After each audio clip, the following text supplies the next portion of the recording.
Hello everyone, আরও একটা গুরুত্বপূর্ণ প্রশ্ন 15 নম্বর দেওয়া আছে 2x plus 3y divided by 3x plus 2y equal 5/6 হলে x ইস টু y সমান হোয়াট।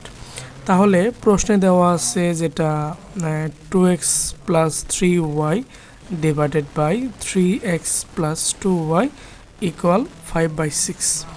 এখন আর আমরা গুণ করলে পাবো 3 5 15x plus 5 2 10y equal 6 2 12x plus 3 6 18y। ওকে, বা